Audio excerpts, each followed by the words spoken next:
Hello दोस्तों, मैं अंकित मिश्रा आप सभी लोगों का स्वागत करता हूं अपनी इस लेटेस्ट वीडियो में। और आज की वीडियो में हम लोग बात करने वाले हैं क्लास 12th की एक नए टॉपिक की, जो कि है विद्युत क्षेत्र रेखाएं।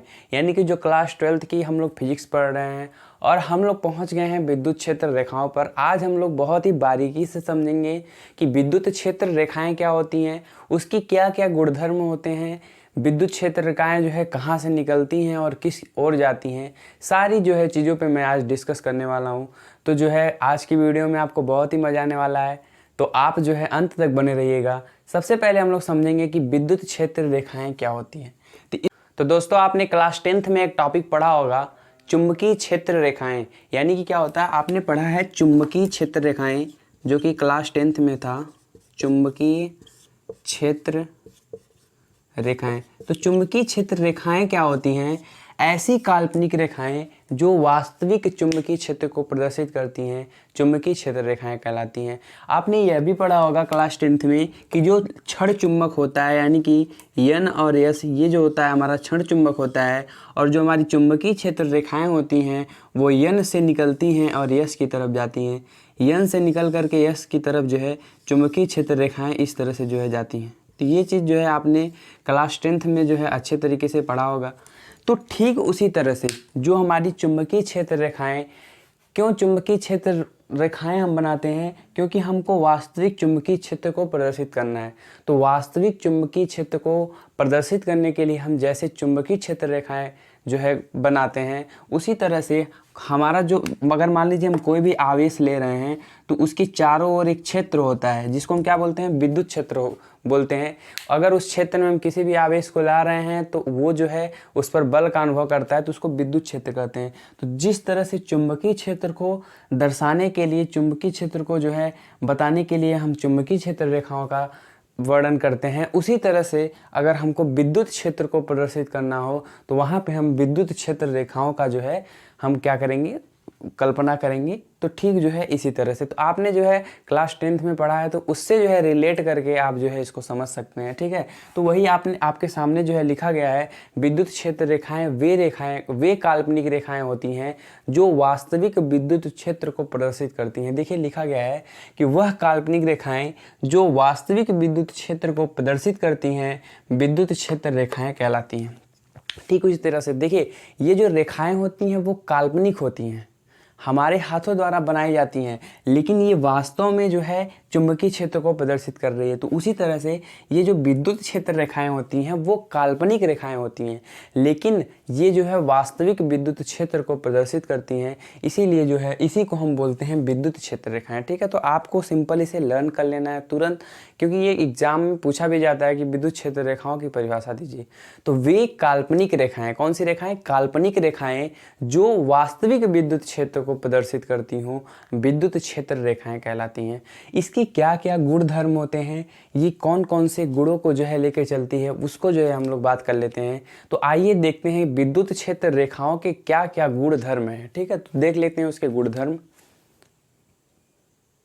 तो विद्युत क्षेत्र रेखाओं का जो पहला गुणधर्म है वो आप लोगों के सामने है। तो इस गुणधर्म में क्या है, पहले इस गुणधर्म को पढ़ लीजिए आप, कि विद्युत क्षेत्र रेखा की किसी बिंदु पर खींची गई स्पर्श रेखा उस बिंदु पर विद्युत क्षेत्र की तीव्रता को प्रदर्शित करती है।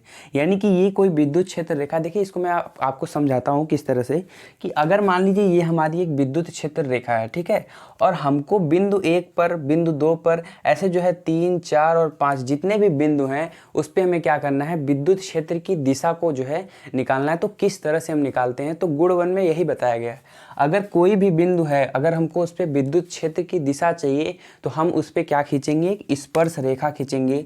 इस पे हम क्या खींचेंगे? तो स्पर्श रेखा खींचेंगे। तो अगर इस पे हम स्पर्श रेखा खींचेंगे, यानी कि जो इसकी दिशा है वो ये है, तो ये विद्युत जो बिंदु 1 है, इस पे जो विद्युत क्षेत्र की दिशा होगी वो इस साइड होगी। ठीक है, अब हम बात करें दूसरे बिंदु पर, तो दूसरे बिंदु पर हम स्पर्श रेखा खींचेंगे तो इसकी जो विद्युत क्षेत्र रेखा होगी वो क्या होगी? E2, वो इस साइड में होगी, देख सकते हैं आप, ये होगी हमारी दिशा। ठीक है, अगर हम तीसरे बिंदु पर हमें जो है दिशा देखना है तो इस पर भी हम क्या करेंगे? स्पर्श रेखा खींचेंगे।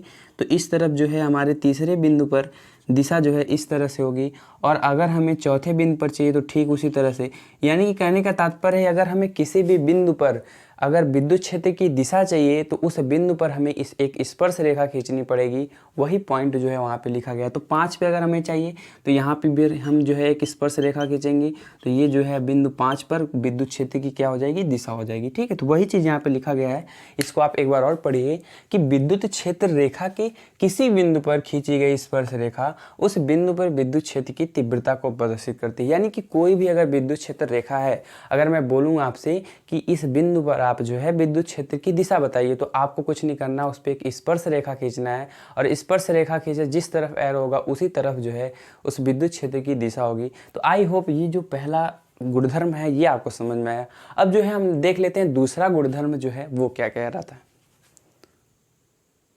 तो जो विद्युत क्षेत्र रेखाओं का जो दूसरा गुणधर्म है वो जो है आप लोग पढ़िए, ये बहुत ही इंपॉर्टेंट गुणधर्म है कि विद्युत क्षेत्र रेखाएं धनावेश से प्रारंभ होकर ऋणावेश की ओर जाती हैं। यानी कि विद्युत क्षेत्र रेखाओं की जो दिशा होती है वो हमेशा धनावेश से ऋणावेश की ओर जाती हैं। ये जो है बहुत ही इंपॉर्टेंट इसका गुण होता है। किस तरह से जाती हैं वो मैं आपको समझाना चाहूँगा। तो जो हमारा अगर मान लीजिए एक हमारा धनावेश है और एक हमारा ऋणावेश है, ठीक है, तो जो विद्युत क्षेत्र रेखाएं होंगी वो हमेशा धनावेश से क्या होंगी, ऋणावेश की ओर जाएंगी। ठीक है, धनावेश से इस तरह से जो है ऋणावेश की ओर जाएंगी, इस तरह से जो है धनावेश से क्या होंगी। तो हमेशा आपको याद रखना है कभी भी विद्युत क्षेत्र रेखाएं जाएंगी तो वो हमेशा धनावेश से ऋणावेश की ओर जाएंगी। ठीक है, इस प्रकार से, ठीक इस प्रकार से जो है धनावेश से किस तरफ जाएंगी। जैसे मान लीजिए यहाँ से हमारी निकल रही है रेखा, यहाँ से निकल रही है, इस तरह से यहाँ से निकल रही है, तो ये जो है धनावेश से निकल रही है और आके कहाँ मिलेगी, ऋणावेश पे आकर मिलेगी। ठीक है, इस तरह से बिल्कुल, ठीक है, धनावेश से निकल रही है और आके कहाँ मिल रही है, ऋणावेश पे। ठीक है, तो ये चित्र को आप समझिएगा। इसमें जो है ये बताने की कोशिश किया जा रहा है कि जो हमारी विद्युत क्षेत्र रेखाएं हैं वो धनावेश से निकल करके ऋणावेश की ओर आ रही हैं। ठीक है, धनावेश से निकल करके ऋणावेश की ओर आ रही हैं। हर रेखाओं में देखिए यहाँ से आ रही हैं धनावेश से निकल करके, तो इस ऋणावेश पे आ रही हैं। तो आपको यही बात ध्यान रखना है कि जो विद्युत क्षेत्र रेखाएं हैं वो धनावेश से जो है ऋणावेश की ओर आती हैं। ये हमारा जो है दूसरा गुणधर्म है। अब जो है तीसरा जो गुणधर्म है उसको हम देख लेते हैं कि तीसरा गुणधर्म क्या कहता है। तो विद्युत क्षेत्र रेखाओं का जो नेक्स्ट जो इंपॉर्टेंट गुणधर्म है उसको हम देख लेते हैं। पढ़िए इसको कि धनावेश के लिए ये आवेश से आरंभ होकर अनंत तक जाती हैं और यदि कोई ऋणावेश है तो अनंत से आरंभ होकर ऋणावेश की ओर आती हैं। तो ये चीज़ आपको अभी नहीं समझ में आई होगी, तो मैं आपको समझाने की कोशिश कर रहा हूँ। अगर एकल धनावेश की बात होगी, यानी कि अगर एक धनावेश की बात होगी, तो हमेशा विद्युत क्षेत्र रेखाएं जो है वो प्रारंभ होकर अनंत तक जाती हुई प्रतीत होंगी। ठीक है, अनंत तक जाती हुई प्रतीत होंगी। और अगर ऋणावेश की बात करेंगे, सिर्फ एक ऋणावेश की बात करेंगे, तो जो विद्युत क्षेत्र रेखाएं हैं वो अनंत से उस आवेश की ओर आती हुई प्रतीत होंगी। ठीक है, देखिए किस तरह से आती हैं। जैसे मान लीजिए अगर हम एक धनावेश की बात करते हैं, एक धनावेश की बात करते हैं और इधर जो है हम एक ऋणावेश की बात करते हैं, तो जब धनावेश की बात करेंगे तो हमारी जो विद्युत क्षेत्र रेखाएं हैं वो अनंत की ओर जाती हुई प्रतीत होंगी। ठीक है, अनंत की ओर क्या होंगी, हमारी विद्युत क्षेत्र की रेखाएं जाएंगी इस तरह से। ठीक इस प्रकार से देखिए हमारी विद्युत रेखाएं जो हैं वो क्या हैं, आवेश से जो है अनंत की ओर जा रही हैं। और यहाँ पे क्या होगा, ठीक इसका विपरीत होगा। यहाँ विद्युत क्षेत्र की रेखाएं जो है आवेश से अनंत की ओर आ रही हैं, तो यहाँ अनंत से जो है रेखाएं कहाँ आएंगी, आवेश की ओर आएंगी। ऋणावेश की ओर जो है अनंत से रेखाएं इस तरह से आएंगी। तो ये चीज़ आपको समझना है। देखिए इसमें कुछ है नहीं, जैसे आपने अभी अभी सीखा कि जो रेखाएं होती हैं वो हमेशा प्लस से जाती हैं माइनस की ओर, तो यहाँ पे भी रेखाएं भाई माइनस कहीं ना कहीं होगा, तो प्लस से रेखाएं निकलती हैं। बस इतना ध्यान देना आपको कि प्लस से रेखाएं निकलती हैं और माइनस की ओर रेखाएं आती हैं। तो प्लस से रेखाएं यहाँ भी निकल रही हैं। तो वही अगर एकल धनावेश की बात होगी तो आपको याद रखना है कि जो धनावेश होता है उससे रेखाएं अनंत पर जाती हैं। ठीक है, और अगर एकल ऋणावेश होगा तो रेखाएं जो होंगी वो अनंत से जो है उस आवेश पर आएंगी। वही चीज़ यहाँ पे लिखा गया है, एक बार और पढ़ लीजिए इसको कि धनावेश के लिए ये आवेश से आरंभ होकर अनंत तक हो जाती हैं। देखिए धनावेश के लिए क्या हो रही है कि ये आवेश से आरंभ होकर कहाँ जा रही है, अनंत तक जा रही है। ठीक है, और यदि कोई ऋणावेश है तो अनंत से आरंभ होकर ऋणावेश की ओर आती है। यानी कि धनावेश होगा तो जो है रेखाएं वो धनावेश से जाएंगी और ऋणावेश होगा तो रेखाएं जो है इसके पास आने की कोशिश करेंगी। ठीक है, तो ये हमारा नेक्स्ट था। अब हम जो है अगला गुणधर्म होता है उसको देख लेते हैं। तो चलिए, जो नेक्स्ट हमारा विद्युत क्षेत्र रेखाओं से लेकर के जो गुण है वो आप लोगों के सामने है। पढ़िए इसको कि विद्युत क्षेत्र रेखाओं की समीपता जो होती है वो विद्युत क्षेत्र की प्रबलता को प्रदर्शित करती है। इसको समझने के लिए मैंने एक एग्जाम्पल लिया है और मैं आपको इसमें एक क्वेश्चन भी पूछूंगा जो है आपको उसका जवाब देना है हमको। तो ये क्या है, ये विद्युत क्षेत्र रेखाएं हैं। ठीक है, ये सारी जो है विद्युत क्षेत्र रेखाएं हैं। क्वेश्चन आपसे हमारा ये है कि आपको यहाँ पे मैंने कुछ बिंदु रखे हैं 1 2 3 4, यानी कि 4 बिंदु हैं। आपको हमको ये बताना है कि बिंदु 1 पर, बिंदु 2 पर, बिंदु 3 पर और बिंदु 4 पर, इन चारों बिंदुओं में सबसे अधिक जो है विद्युत क्षेत्र किसका होगा। यानी कि विद्युत क्षेत्र की प्रबलतम की बात करें, यानी कि सबसे प्रबल जो है विद्युत क्षेत्र वो बिंदु 4 का होगा, बिंदु 3 का होगा, या फिर बिंदु 2 या फिर बिंदु 1 का होगा। ये क्वेश्चन आपसे है। कहने का मतलब ये है कि आपको ये बताना है कि जो विद्युत क्षेत्र E1 है उस पर कितना होगा, E2 पे क्या फर्क पड़ेगा और E3 पे क्या पड़ेगा और E4 पे क्या पड़ेगा। तो इसका जो है आपको उत्तर बताना है। तो चलिए मैं जो है आपको बताता हूँ, तो आपके दिमाग में एक माइंडसेट आ गया होगा। ठीक है, तो इसको किस तरह से जो है समझते हैं। देखिए, इसको हम कंसीडर करने के लिए, इसको मापने के लिए हम एक क्षेत्र लेते हैं। ठीक है, जैसे मान लीजिए बिंदु 1 के लिए हम एक समान क्षेत्र लेते हैं। जैसे मान लीजिए एक क्षेत्र लिए, तो ठीक इसी बराबर का मैं एक क्षेत्र यहाँ भी लेता हूँ, उसी साइज का होना चाहिए। ठीक है, और ठीक इसी साइज का एक क्षेत्र मैं जो है यहाँ भी ले लेता हूँ इस तरह से, और यहाँ पर भी मैं एक क्षेत्र ले लेता हूँ। अब आपको यहाँ पे एक चीज़ देखना है, जो बिंदु 1 है, जो बिंदु 1 पे हमने क्षेत्र लिया है वहाँ से कितनी विद्युत रेखाएं गुजर रही हैं, 1 2 3 4। यानी कि जो बिंदु 1 है, हमारा बिंदु 1 है, वहाँ से 4 रेखाएं जो है वो गुजर रही हैं। ठीक है, ये चीज़ यहाँ पे दिख रहा है। ठीक है, और बिंदु 2 की बात करें तो बिंदु 2 में जो है हमारी कितनी रेखाएं जा रही हैं, 1 2 3 रेखाएं जा रही हैं, 3 रेखाएं जा रही हैं। इसी तरह से बिंदु 3 में देखते हैं, तो बिंदु 3 में आप देख रहे हैं, आपको दिख रहा होगा कि 2 रेखाएं जा रही हैं। तो ये जो रेखाओं का क्रम है, चौथे में आप देखेंगे, चौथे में जो है एक ही रेखा जा रही है। तो ये जो रेखाओं का क्रम है, यानी कि जिस बिंदु से अधिक रेखाएं जाती हैं वो बिंदु जो है, वो क्षेत्र जो है अधिक प्रबल होगा। ठीक है, तो बात करें सबसे अधिक प्रबल की, तो सबसे अधिक प्रबल हमारा 1 होगा। यानी कि जो बिंदु 1 का क्षेत्र होगा वो सबसे प्रबल होगा।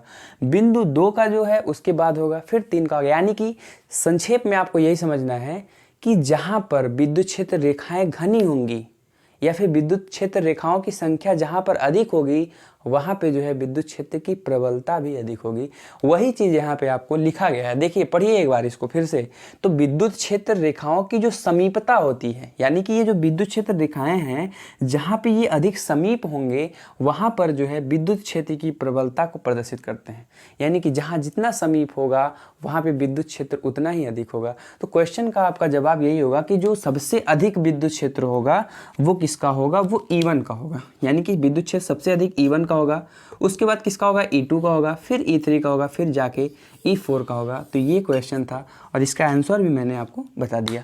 तो ये भी जो है इम्पॉर्टेंट है, आपको जो है इसको नोट कर लेना है और इसका स्क्रीनशॉट ले लीजिए आप, ताकि आप देखिए अपने हाथ से नोट्स बनाइए। अगर अपने हाथ से नोट्स बनाएंगे तो आपको जो है बेहतर समझ होगा। ठीक है, तो जो भी मैं बनवाता हूँ आप अच्छे से लॉजिक और कॉन्सेप्ट पकड़िए फिजिक्स का। तो चलिए नेक्स्ट जो है गुणधर्म देख लेते हैं विद्युत क्षेत्र रेखाओं का। तो चलिए जो देखते हैं कि विद्युत क्षेत्र रेखाओं का जो हमारा नेक्स्ट गुणधर्म है उसको समझने का कोशिश करते हैं। इसको समझने से पहले मेरा जो है आपसे एक क्वेश्चंस है, उसका जो है आप जवाब दीजिएगा कि ये देखिए ये भी विद्युत क्षेत्र रेखाएं हैं और ये भी विद्युत क्षेत्र रेखाएं हैं। तो आपसे सवाल ये है कि क्या कभी दो विद्युत क्षेत्र रेखाएं एक दूसरे को प्रच्छेद कर सकती हैं या नहीं कर सकती हैं? इसका जो है जवाब आप पहले कमेंट बॉक्स में जो है हमको दीजिए, उसके बाद जो है इसका लॉजिक मैं आपको बता रहा हूँ। ठीक है, तो कमेंट बॉक्स में जो है इसका जवाब दीजिए। तो चलिए देख लेते हैं कि आप देख लीजिए कि जो दो विद्युत क्षेत्र रेखाएं होती हैं वो आपस में प्रच्छेद करती हैं कि नहीं करती हैं, और नहीं करती हैं तो क्यों नहीं करती हैं। ठीक है, ये चीज़ हमको समझना है। तो देखिए कभी भी जो है एक विद्युत क्षेत्र रेखा यानी कि एक विद्युत क्षेत्र रेखा दूसरे विद्युत क्षेत्र रेखा को कभी भी प्रच्छेद नहीं कर सकती है।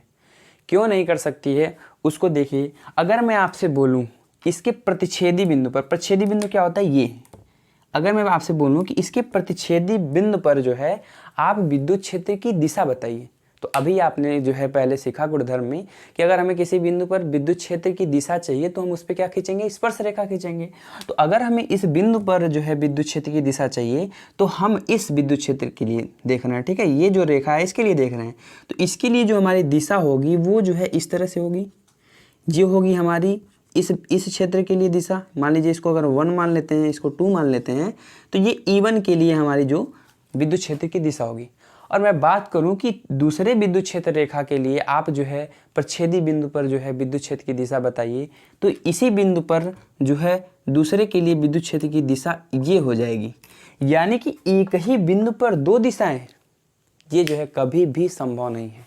यानी कि विद्युत क्षेत्र की दिशा जो होगी एक ही बिंदु पर 2 दिशाओं में कभी भी नहीं संभव है। अभी मैं आपसे बोलूं कि आप पश्चिम में खड़े हो, फिर बोलूं नहीं आप पश्चिम में भी खड़े हो और दक्षिण में भी खड़े हो, तो ये कभी संभव है? ये कभी भी संभव नहीं है। और यही कारण है कि जो हमारी विद्युत क्षेत्र रेखाएं होती हैं वो एक दूसरे को कभी भी प्रच्छेद नहीं कर सकती हैं। तो ठीक यही कारण है। और आप क्या लिखोगे कारण में? कारण में यही लिखोगे कि जो विद्युत क्षेत्र रेखाएं होती हैं, अगर हम प्रच्छेदी बिंदु पर उस विद्युत क्षेत्र की दिशा देखने जाएंगे तो जो दिशा होगी वो दोनों विद्युत क्षेत्र दिशाओं, जो रेखाओं की दिशा होगी वो दोनों की विपरीत दिशा होगी, अलग दिशा होगी, ठीक है। इसीलिए ये जो है संभव नहीं है। तो वही चीज़ यहाँ पे लिखा गया है, पढ़िए इसको ध्यान से, कि 2 विद्युत क्षेत्र रेखाएं परस्पर प्रच्छेद नहीं करती हैं क्योंकि ऐसा क्या है यहाँ पे, ऐसा, ठीक है, क्योंकि ऐसा करने पर प्रच्छेद बिंदु पर विद्युत क्षेत्र की 2 दिशाएं होंगी, जो कि मैंने आपको समझाया, ठीक है। तो प्रच्छेद बिंदु पर क्या होंगी, 2 दिशाएं होंगी जो कि संभव नहीं है। तो ये चीज़ आपको क्लियर हो गया होगा। तो मैंने आपको 5 जो है इसके महत्वपूर्ण जो है गुणधर्म बताएं, और भी गुणधर्म है बुक में, आप जो है पढ़ सकते हैं। जो हमें लगा कि समझाने लायक है, जो टॉपिक जैसे जिस पे कॉन्सेप्ट था, जिस पे लॉजिक था, उसको मैंने आपको बताने की कोशिश की। तो ये लॉजिक, ये कॉन्सेप्ट जैसे मैं फिजिक्स पढ़ाता हूँ, आपको कैसा लगता है जो है कमेंट में आप जरूर जो है हमको बताइए कि किस तरह से जो है मेरी फिजिक्स जो मेरा पढ़ाया हुआ है आपको समझ में आता है कि नहीं आता है। ये चीज़ जो है आप कमेंट में मेंशन करके हमको ज़रूर बताइए। अगर ये वीडियो आपके लिए यूजफुल लगा हो, हेल्पफुल लगा हो, तो आप हमारे वीडियो को लाइक कीजिए और अधिक से अधिक लोगों के साथ शेयर कीजिए, ताकि और भी बच्चे जो हैं हमसे जुड़ सकें। और ये वीडियो बनाने में काफ़ी जो है मेहनत लगती है, तो आपके लाइक और कमेंट से ही हमें मोटिवेशन मिलता है। तो कमेंट में मेंशन करके ज़रूर बताएं। मिलते हैं अगली वीडियो में ऊर्जा और एकदम जोश के साथ।